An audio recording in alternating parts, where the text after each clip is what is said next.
going on, everybody? Peace to you all. Hope everybody's doing well. Look, I got this microphone on. Hopefully it's coming through clearly because I got some people doing some work around me. So hopefully y'all can hear me. All right, but we'll all find out together once I upload this at the end. But look, we're gonna be reading a couple lines of this book that I want you all to check out today. It's called "The Two Babylons" by it was written in 1853 by some guy named Alexander Hislop, right? So we're going to be looking at a PDF. You could get it on Amazon, eBay, or wherever you buy books, or maybe your local bookstore.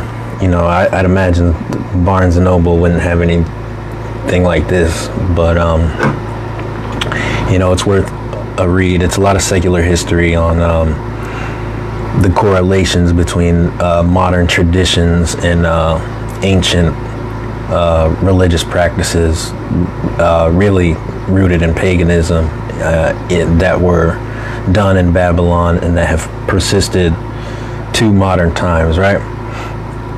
So look, I'm gonna read just a couple lines from it so we can get a clear understanding about the origins of Easter and where it comes from. Is it written in the Bible? We're going to find all that out today, right? So look, this is the Two Babylons, as I was saying. Peace to whoever just came in. Two Babylons by Reverend Alexander Hislop, right? So on page 101, or page 90, right? I'm going to read this here.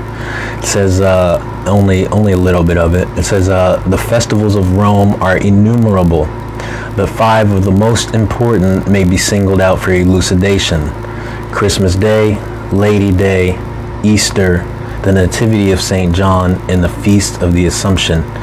Each and all of these can be proved to be Babylonian, right? So he goes on to, in page 90, to start with Christmas, and so look, we're going to jump to page 100. All right, he says, then look at Easter.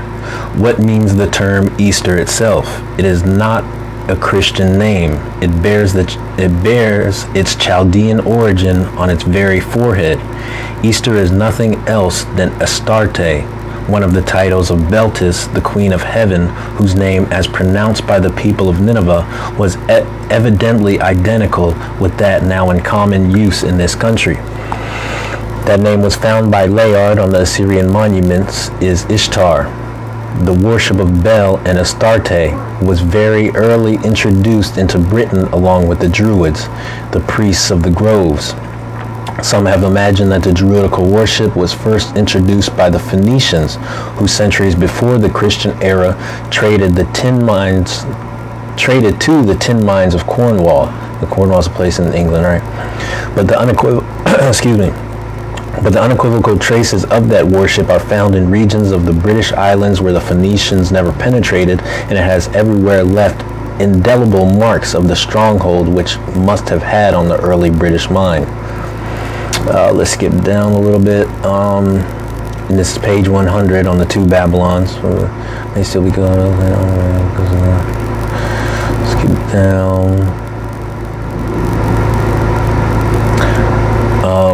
He goes on to further talk about some of the Druidic practices that go into the worship of Moloch and the sacrifices there. We're going to skip down just a few paragraphs.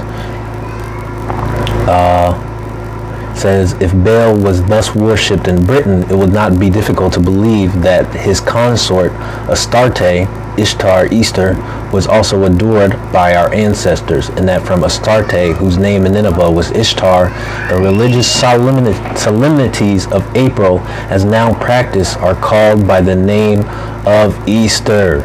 That month among our pagan ancestors having been called Easter Monoth, the festival of which we read in church history under the name of Easter, in the 3rd or 4th centuries, was quite a different festival from that now observed in the Romish Church, and at that time was not known by any such name as Easter.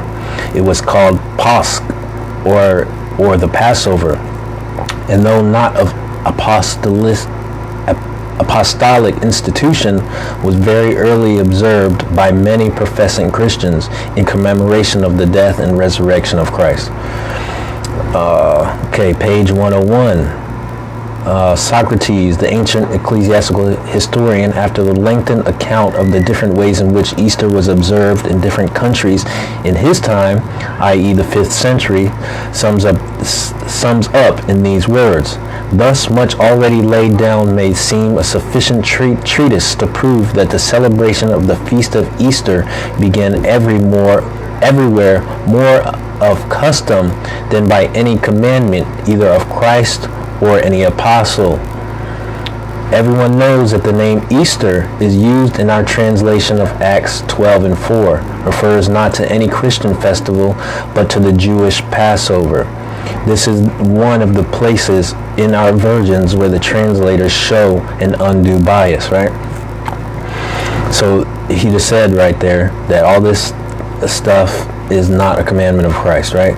And if you look at the translations of Acts 12 and 4, the original word there was Passover, right? So you got to do that. And I think the original, so if you know about the Strong's Concordance, right? You just type in G3957, right? And then you can see for yourself, right? Originally the time. All right, let's skip to another page where he keeps on writing about Easter for several pages, right?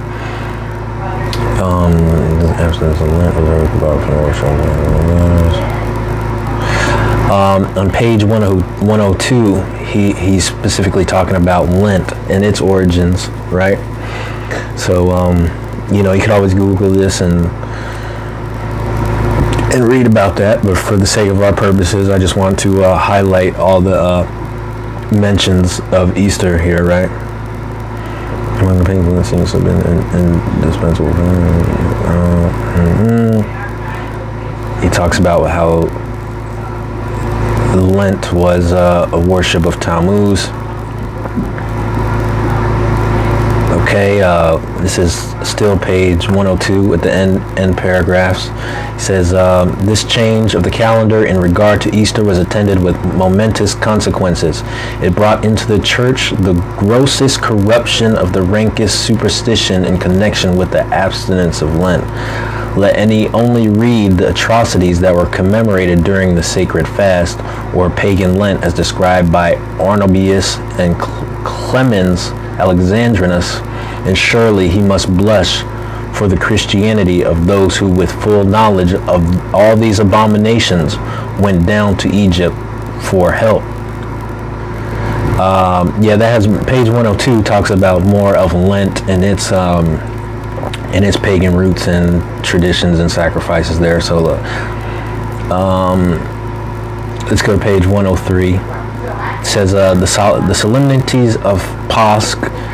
That's the Greek word for Passover, right? G3957, I believe it is, if you want to look it up in the Strong's Concordance. That word Pasch was always there. Easter was never written there, right? So they added that in, and like we read on page 100, they said with undue bias, right? So it says here, 103, the solemnities of Pasch or Passover, the week before, in the week after Easter Sunday, 1 week of the cross, the other of the resurrection. The ancients speak of the passion and resurrection.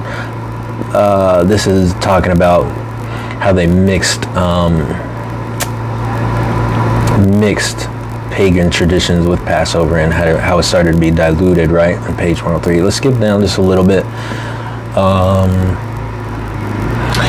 Okay, more on page 103. It says the words of Socrates writing on this very subject about AD 50. Those who inhabit the princely city of Rome fast together before Easter 3 weeks. Bishop Lent, it's more Lent, right? Yeah, hold their hearts. Give me 1 second here.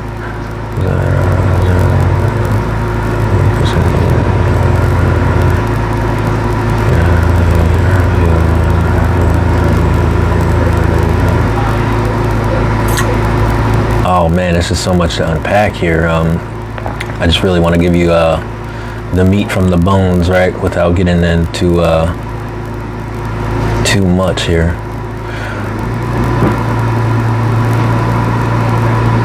Okay, let's go to page 104. It says, such is the history of Easter. The popular observance that still attend the period of its celebration amply confirm the testimony of history as to its Babylonian character. The hot cross buns of Good Friday and the dyed eggs of Easter Sunday figured in the Chaldeans' rites just as they do now. The buns known to by that identical name were used in the worship of the Queen of Heaven, the goddess Easter, as early as the days of Cecrops, the founder of Athens, that is 1500 years before the Christian era. One species of sacred bread, says Bryant, which is used to be offered to the gods, was of great antiquity and called boon, yada yada. So right, we've all heard the song "Hot Cross Buns." They make everybody play that on the recorder when we're kids, right? Hot cross buns, hot cross buns. You know what I'm saying? And they're saying here that goes back 1500 years before any Christians were on the scene, right? Page 104 continues, the hot cross buns are not now offered but eaten on the festival of Astarte, but this leaves no doubt as to whence they have been derived. The origin of the Easter eggs is just as clear. The ancient Druids bore an egg as the sacred emblem of their order in the Dionysiaca, or mysteries of Bacchus, as celebrated in Athens. One part of the nocturnal ceremony consisted in the consecration of an egg. Just mental, you know what I'm saying? And this is going on in the church right now. You got children running around in the front yard talking about, Lord have mercy, we need that. Let's scroll down a little bit. The fishes are over there. Let's go to page 106. And from 104 through to 106, he keeps talking about the traditions and the different rituals surrounding the eggs, right? So you can read all this for yourself, but let's keep going down. In the end of 106, or the middle of 106,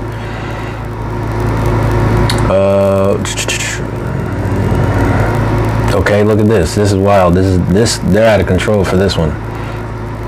I'm going to jump into the middle paragraphs. The paragraphs aren't numbered, but this is page 106, right? The two Babylons, Alexander Hislop. Now the Roman Church adopted the mystic egg of Astarte and consecrated it as a symbol of Christ's resurrection. A form of prayer was even appointed to be used in connection with it. Pope Paul V, teaching his superstitious votaries thus to pray at Easter: Bless, O Lord, we beseech thee, this thy creature of eggs, that it may become the wholesome sustenance unto thy servants, eating it in remembrance of our Lord Jesus Christ. Scottish Guardian, he cites his reference for that, Scottish Guardian, April 1844. Besides the mystic egg, there was also another emblem of Easter, the goddess Queen of Babylon, and that was the Ramon or pomegranate, with the Ramon or pomegranate in her hand. She is frequently represented in ancient medals in the house of Ramon, in which the king of Damascus, the master of Naaman, the Syrian, worshipped, was in all likelihood a temple of Astarte, where the goddess with the Ramon was publicly adored. Goes on to talk more about that, and he gets real specific here. He breaks every aspect of this stuff down, right?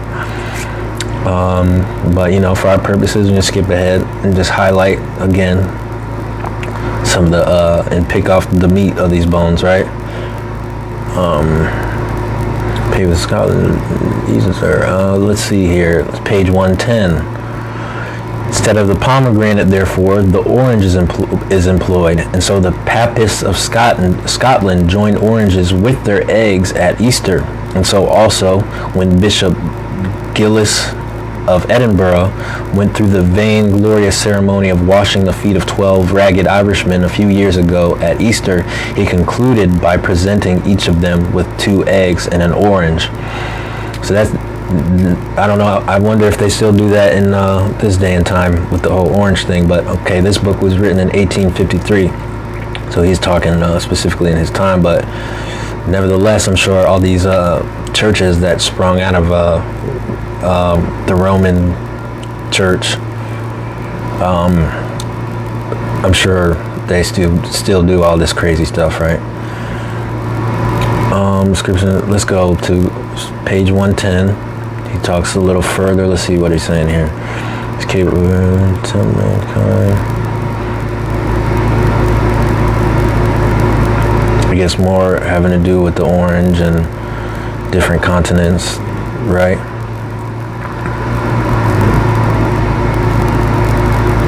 Okay, let's look at page 143. It is not in one point only, but in manifold respects of the ceremonies of the Holy Week at Rome, as it is termed, recall to memory the rites of the great Babylonian god. The more we look at these rites, the more we shall be struck with the wonderful resemblance that subsists between them and those observed at the Egyptian festival of burning lamps and other ceremonies of the 5 worshippers in different countries. In Egypt, the grand illumination took place beside the sepulchre of Osiris at Sais. In Rome, in Holy Week, the sepulchre of Christ also figures a connection with a brilliant. Let's skip down here. This part is talking about how throughout the ages, a lot of different cultures and nations have shared the same worships. They may call the gods different names, but they're still doing the same practices and honoring the same gods, right? They all got that Holy Trinity, Mother, Son.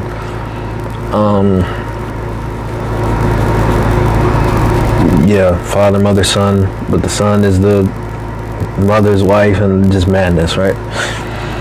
And they do all their sacraments to this god of Babylon, right? The Babylonian god, right? Easter week, which is unmistakable act of fire worship, when a cross of fire is the grand object of worship.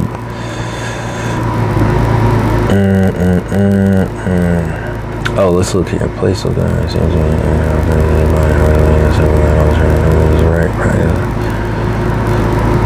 Right. Skip down a little bit.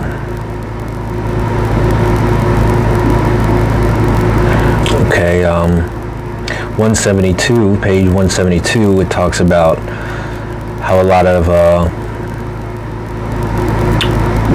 Catholics and people who practice that stuff use candles, right, to honor, especially at Easter Eve, to honor whatever.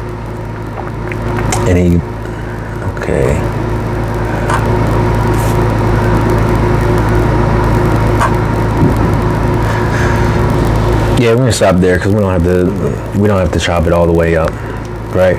But okay, the 2 Babylons highlights for us every rite, sacrifice, and tradition connected with this time, right? Good Friday, Easter Sunday, Holy Week, Lent, and all that stuff, right? So look, let's see what Christ has to say about all this stuff, right? Let's see. Let's go to Mark 7 and 6. And we're going to read to the 9th verse. Okay. All right.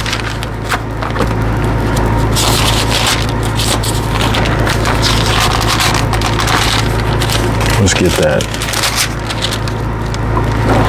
Right. But we got to warn people what they're a part of, you know? You know what I'm saying? Okay, this is Mark. In the New Testament, chapter 7, verse 6, he answered and said unto them, Well hath Isaiah prophesied of you hypocrites, as it is written, This people honoreth me with their lips, but their heart is far from me. Howbeit in vain do they worship me, teaching for doctrines the commandments of men. For laying aside the commandment of Ahiah, ye hold the tradition of men, as the washing of pots and cups, and many other such like things ye do. And he said unto them, And this is verse 9. And he said unto them, full well ye reject the commandment of Ahiah, that ye may keep your own tradition. Right? Blast them out of the water right there, right? So Leviticus 23 gives us our holy days, not holidays, right? So let's read Leviticus 23. Let's get it right. Let's ask God for some understanding in these end times and some knowledge, right? Anyways, peace to y'all. Hope you learned something. I'll drop the link here, but again, you can get this book. It's called The Two Babylons on anywhere they sell books, right? Two Babylons, Alexander Hislop. Peace to y'all. And peace to you, Stanley.